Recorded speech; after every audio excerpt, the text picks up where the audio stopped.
Это ты стандартная вот эта вот штука. Всем привет! Привет! Ты Зевсом чуть-чуть заразился. Вот это. Дальше это все расфасовывается по пакетам. Значит, 2 голубей отвозят, значит, часть пакетов, значит, через океан. Бабушка такая, а вы к кому? Слушай, у меня такая тема есть. В нашем банке замутим комбинацию, будем криптой торговать. Поехали? Да. Давай. Давай, Глеб. Всем привет! С вами 8-й выпуск Гагарин Шоу и самые актуальные новости из мира криптовалют и финансов. И с вами бессменные ведущие Глеб Ушаков и Владимир Носов. Заставку. Гагарин, я вас любила, ой, ла-ла-ла-ла.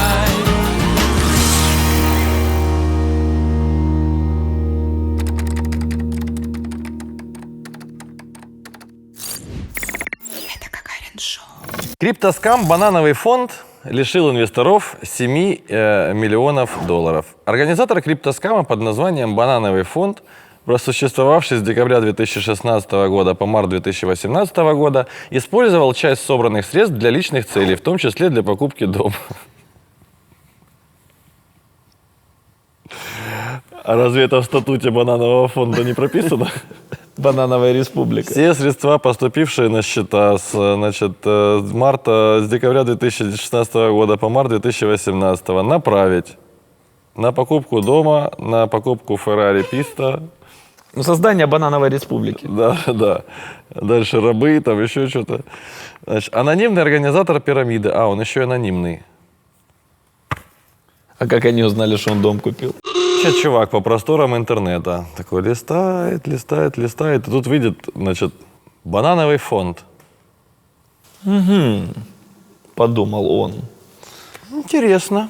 А ну-ка поподробнее, пожалуйста. Заходит «Банановый фонд». И там такой, знаешь, типа, «Банановый фонд. Воплоти мечты анонимного создателя в реальность.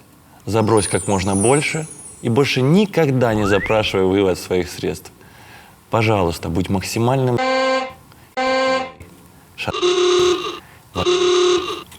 И вы получите свой банан.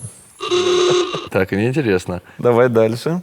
Анонимный организатор пирамиды сообщал, что общая сумма привлеченных средств включала 557 биткоинов и 1,7 миллиона тезера. Однако в январе 2018 года он объявил, что фонд обанкротился. Ну, то есть как объявил, что фонд обанкротился? Он вышел и говорит: друзья, вот мы пришли к той цели, к которой мы все с вами стремились. Наконец-таки я могу смело заявить, что я счастлив. Я богат. И они такие, как на этом, как в «Доме 2». И мы счастливы! Банановый рай. Я закрылся. Да. Но он Так. пообещал возместить все взносы и рассказал, что конвертирует биткоины в стейблкоины, например, тезер, что, по его словам, упростит возврат. В конечном счете он так и не вернул вложенные людьми средства. Те, в свою очередь, обратились в секретную службу США для проведения расследования, которая уже нашла похожий счет, и на эти средства планируется наложить арест. Ох и бред. Ох и чушь. А я не знаю, а как они, подожди, То есть, во-первых, вышел какой-то создатель. смотри, секретная служба США для начала. Смотри, секретная служба США, чувак. Кто в нее обратился? Она секретная. О ней никто не знает. Никто, ни офиса. Секретная служба США. И ты такой, здравствуйте, там даже консьержа нет. Кстати, есть. Ты такой заходишь, здравствуйте, это секретная служба США? Такой, да, здравствуйте, это секретная служба США. Не, бабушка такая, а вы к кому? Да-да-да. У меня тут такая ситуация. Мы с друзьями гуляли на просторах интернета и нашли банановый фонд. Вот, мы посчитали достаточно безопасной перспективу вложения средств в этот фонд. Мы взяли весы, мы все взвесили. Да, то есть приблизительно вот так это было. То есть вот на этой чаше весов была уверенность, а вот на этой сомнение. Ну и как вы сами понимаете, я продал мамин дом и вложил туда деньги. Хотели бы, значит, с помощью вас, потому что, как вы сами прекрасно понимаете, в Соединенных Штатах Америки больше нету никаких структур, которые могли бы заняться расследованием бананового фонда. Вот, поэтому мы написали 2 петиции президенту, и вот сейчас заявление вам в секретную службу подадим.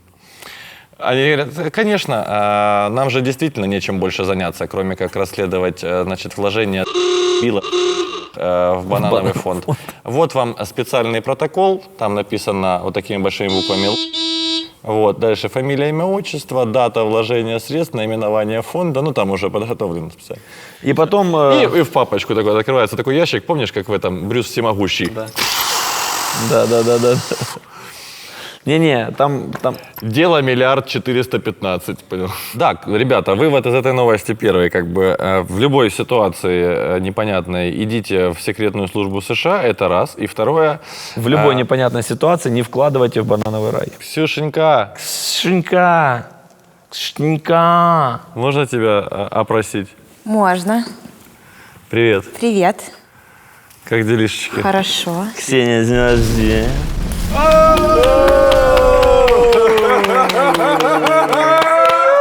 Куда? Сюда вот. Сюда. Спасибо. Шампанское. Давай я тебя обниму. Оп. давай. Это не снимать, не снимать. Я тебя обниму. Я пока прикрою. тебе... Давай! оу! И всех тебе... Красиво. За Ксению. За Ксению. М. Кайзер. Прямая речь. Биткоин откатился перед взятием 100 000. Биткоин куда-то откатился. Посмотри, откатился? Где я думаю, делать биткоин? Не закатился ли там биткоин? Основатель Heisenberg Capital Макс Кайзер выразил мнение, что цена на биткоин приближается к отметке в 28 000. Просто не доехала пока 11 000 до этой отметки. Ой, 11, скажите, 17 000. Это знаешь, как в детстве было? Сколько тебе лет? Скоро 16, сейчас 7. Я так в детстве не делал. Он сообщил, до 28 000 мы не увидим никакого сопротивления.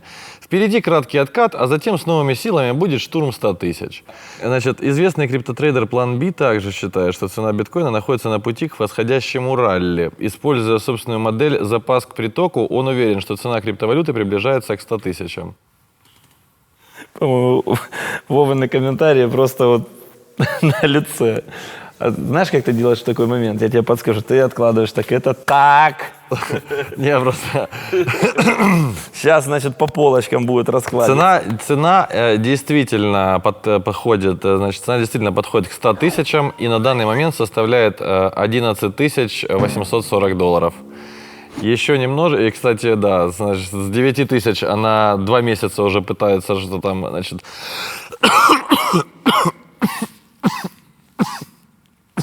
Макс, ты убил меня. А я не согласен с этими трейдерами.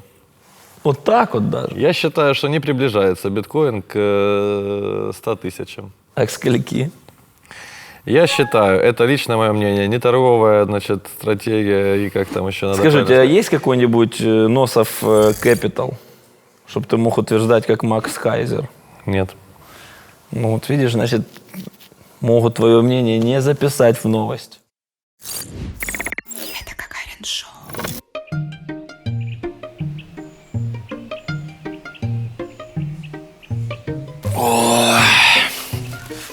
Жена, что по завтраку у нас сегодня?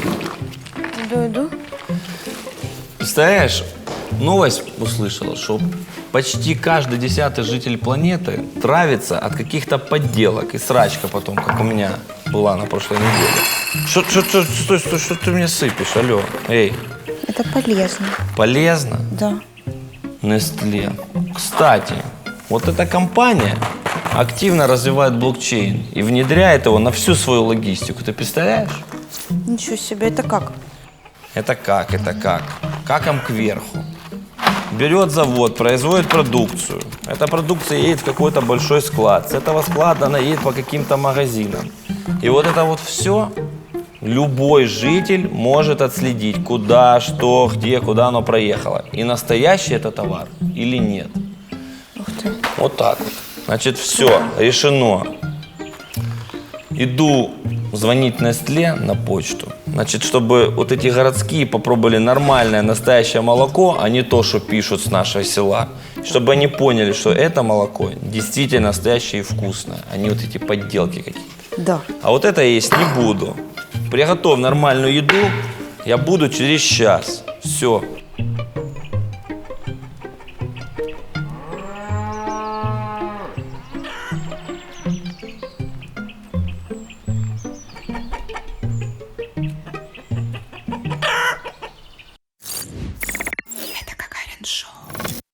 Cameron Winklevoss. У нас он поможет в каждом выпуске. Cameron Winklevoss. Мы работаем на Кэмерона. Да. Не иметь биткоины – это как не купить акции Amazon в 2000-х годах. Соучредитель криптовалютной биржи Gemini Cameron Winklevoss заявил, что не иметь сегодня биткоины – это более грубая инвестиционная ошибка, чем не вложить средства в технологические компании в начале 2000-х годов. Так, например, 1 января 2000 года акции Amazon стоили $76 за штучку. Сейчас котировки ценных бумаг находятся на уровне $3165 за штуку. Рост за 20 лет превысил 4000%. Ну, во-первых, 20 лет не всем дано прожить еще, как бы, это первое. Особенно в 2020-м. Как это не смешно. А вот реально, прикидываешь, если каждый год будет как 2020. А представляете, если это геометрическая прогрессия пойдет, то равно как бы может прийти и пораньше. Реально, даже если биткоин будет $3 миллиона стоить в 2023, тебе будет уже просто по барабану вообще. Все будут ходить вот такие. Меняю $3 миллиона на килограмм гречки. Ну что, ребят, вывод, собственно говоря, какой? Согласимся с Владимиром Владимировичем Винклвоссом, и действительно есть как бы большие плюсы, значит, в том, чтобы прикупить немножечко биткоинов, но отмечаем как бы положительные стороны, заключающиеся в том, что вы это можете сделать совершенно самостоятельно, вот, и, значит, их припрятать до лучших времен того самого роста. А он будет? Да, я так думаю. Швейцарский банк Basler Kantonalbank начнет работать с криптовалютой. С 2021 года швейцарский банк Basler Kantonalbank начнет предоставлять услуги по торговле криптовалютой и ее хранению через дочернюю структуру Bank Clear. Это первый случай, когда поддерживаемая правительством Швейцарии компания выходит на рынок цифровых активов. Пресс-секретарь банка Натали Ватман рассказала, что материнская компания в будущем также планирует дать клиентам возможность работать с криптовалютой, но сначала биткоин и другие цифровые деньги должны быть опробованы в Bank Clear. То есть такой приходишь, открывать счет в Банк Лер, говорит: здравствуйте, можно у вас открыть счет в вашем элитнейшем банке, которое правительство Швейцарии поддержит? Ему отвечают: да, конечно. Говорит: а что вы хотели? Говорит: я хотел бы открыть вот счет в биткоинах. Говорит: да, конечно, можно, только дайте нам чуть-чуть попробовать. Вот такие вещи, как, да, там вот типа поддерживаемая правительством Швейцарии компания выходит на рынок, вот это поддерживаемое нужно проверить. Потому что, как правило, знаешь, как это выглядит? Чувак, этот представитель банка такой идет, значит, за депутатом, который, как бы, ну, там, понял, должен вексельнуть там или как-то подтвердить эту всю историю. Тут по ступенькам поднимается вот это здание какое-то государство. Егор Филиппович, Егор Филиппович. И он такой бежит с документами, такой, говорит: я извиняюсь, я из Кантальбанка, а нам вот этот, иди, поддерживаю. Это-то хорошо. Вот эту шутку не вырезайте. Поддерживаемые, вот они в основном все так и поддерживают. Не, ну фразу «поддерживается правительством» ее всегда нужно проверять. Потому что, смотрите, как бы, когда есть действительно какая-то история, то знаете, как бы это выглядело все? Это было или где-то в клубе, они пьяные. Там типа такой: Выпьем. Слушай, у меня такая тема есть. В нашем банке замутим комбинацию, будем криптой торговать. Это такой уже сопли вот так вот текут по барной стене. Поддерживаю. Поддерживаю.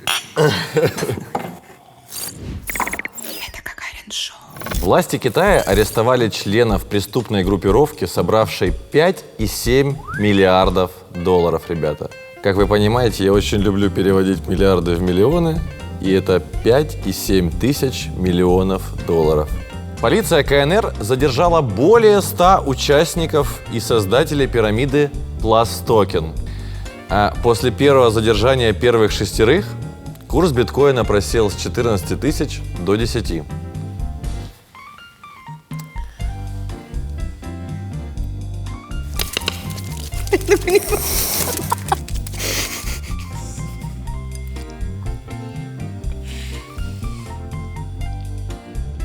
Министерство общественной безопасности Китая арестовало 27 ключевых и 82 второстепенных членов организации «Плюс Токен», которая привлекла, к слову, ни много ни мало 5,7 миллиардов долларов, обещая невероятные проценты и доходы всем участникам, значит, этого прекраснейшего мероприятия.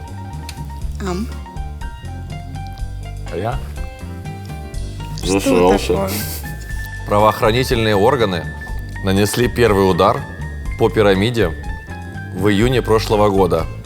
Но этот удар был настолько смешной, укус комара в попку, и поэтому пирамида продолжила существовать и после этого удара.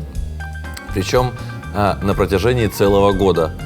И после этого эта пирамида смогла привлечь еще 3000 уровней участников. А совокупно, друзья мои, они за все время своего существования нет-нет, да и изнасиловали 2 миллиона человек. Я имею в виду в финансовом плане. Если вы понимаете, о чем я. В прошлом году было задержано 6 человек, и в момент задержания курс биткоина просел с 14 тысяч до 6. А вот сейчас на Медне задерживают 27 и 82. И как вы думаете, каким образом отреагировал курс биткоина? Никаким. Поэтому отсюда, друзья, 2 тезиса. Тезис номер 1. Никогда в жизни цена не идет за новостью, потому что все новости уже заложены в цене. Никогда в жизни вам никто не скажет: ребята, а сейчас будет рост. И все такие: хо-хо-хо, побегу куплю. И начался рост. Смотрите, задержали 6 и упало на 4 косаря. Сейчас задержали, значит, 27,82, совокупно 109. И биткоин растет за последние сутки на 600 пунктов. Это о чем говорит? О том, что как бы не будьте овцами в этом... Можно торта? Нет. Как я. Не будьте овцами, как я. Нужно, не можно, нужно. Спасибо, братан. Поручаешь. Вот, ребят, и тезис номер 2. Я не перестану вещать из этой ванной о том, что нужно быть, максимально собранными в смысле своих инвестиций. 2 миллиона человек. Нет, я понимаю, просто смотрите, я вот, например, каким-то образом могу себе представить вот времена МММ, когда вот как бы не было еще этих всех технологий, пирамид, понций и всего на свете как бы в нашем обществе. Братцы, отдуплитесь. 2019-2020 год, и вы все равно бежите под какие-то 30%, я не знаю, в неделю вкладывать все свои сбережения. 5,7 миллиардов долларов по всему миру. Вы серьезно? Короче, это никуда не годится. Ты хочешь сожрать этот торт? Поэтому? Или что? Спасибо. Это Гагарин шоу. Биткоин достиг стоимости Coca-Cola. О, это очень интересно, да. Рыночная капитализация биткоина достигла почти 205 миллиардов долларов. Таким образом, самая популярная криптовалюта по своей стоимости с небольшим опережением сравнялась с компанией Coca-Cola, капитализация которой составляет 204,8 миллиарда долларов. Но компанию Coca-Cola можно продать за эти бабки, а весь биткоин ты не продашь. Компанию Coca-Cola ты тоже не продашь за эти бабки. Смотри, есть стоимость компании. Это ж акции, да? Нет, смотри, есть, во-первых, компания Coca-Cola стоит 204 миллиарда долларов. Так. Ну, то есть, соответственно, понимаем, что как бы, ну, это цена, за которую можно купить компанию. Ну, предположим, да? То есть Да. мы не говорим, что там это как бы там акции, все на свете. Вот 204 миллиарда долларов, значит, стоит компания. Но ее же никто не покупает за 204. Нет, Значит, она никому не второхтелась за эти деньги, верно? не факт. ТикТок за сколько хотят купить? За 40 миллиардов или за сколько? За 50. А? За 50. За 50 миллиардов. А компанию Coca-Cola что? Но никто же не покупает. Это всего 4 ТикТока.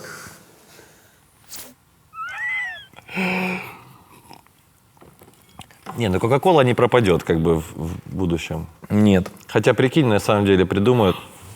Знаешь, какой будет бум? Смотри, вначале была Coca-Cola, правильно? Это была настоящая кока. Да, Потом запретили коку. да. Но сейчас во многих странах снова разрешают уже марихуану, а может и кокаин разрешат скоро, в малых дозах. И они реально будут true Coca-Cola again. А не надо такое в новостях говорить. Это может быть коммерчески успешным проектом. Coca-Cola, если что, листани хоть чуть-чуть, ну, По-братски. по-братски. Они, скорее всего, тоже потеряли по 14 тысяч. А там было вложение, наверное, по 100 тысяч. Да, там надо было ровно по 100 тысяч юаней, скорее всего. Ой-ой-ой, ой-ой, пахнет, да. Якобс. Какой Якобс, только натуральный. Только копс. Спасибо большое. Это Гагарин Шоу. На платформе Steam появилась игра Bitcoin. Основная цель игры – накопить как можно больше биткоинов, чтобы приобрести любой виртуальный объект. Игра предоставляет возможность покупать процессоры, видеокарты, повышая производительность машин, как на реальной майнинговой ферме. Номенклатура GPU идентична той, что можно встретить в реальности, поэтому видеоигра считается хорошей симуляцией майнинга биткоина. Однако, согласно рейтингам, геймплей оценивают как неинтересный и скучный. 2 из 10. Я не знаю, как можно было бы сделать экшен из майнинга. Из майнинга. Экшен из майнинга. Тун, тун, тун, тун, тун, тун, тун. И все. То есть даже песня до конца не доиграла. Ты купил хрень, подсоединил, нажал кнопку, сидишь. Тут экшена больше было в оплате электричества, когда ты идешь с квитанцией куда-нибудь. А знаете, почему 2 из 10? Потому что, игра на очень большого любителя. То есть реально для того человека, который хоть что-то в этом понимает. Блин, чувак, ну надо зайти, как бы набросить немножечко баллов, я считаю. Да, но мы пару лайков Ребят, дадим. ну как бы давайте, мы же с вами криптоны, Опа.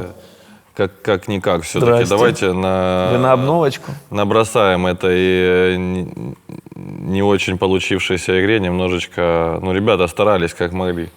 Вова сегодня, конечно, максимально дерзок, даже привет ни разу не сказал Ксении. В смысле? В коромысле. Ну что же, как бы мы ни старались, а самые актуальные новости криптовалют и финансов закончились. А сейчас маленький подарок. От Ивана Брикульца.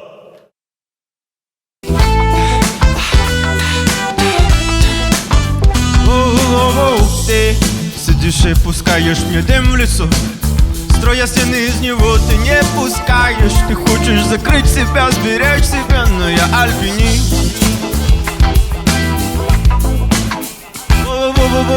Ты понимаешь, к чему все идет, не в силах остановить себя, не терзай себя, не мучь себя. Твоя одежда согреет мой пол.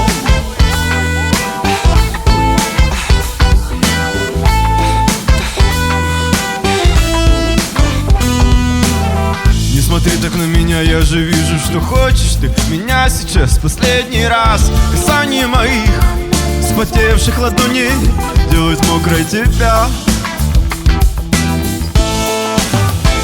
О, этой ночью я разверну тебя спиною, зайдя губы вновь, ты сама все поймешь. И мы сольемся, и твой сладкий взрыв внизу живота. Я сегодня твой, ты сегодня моя.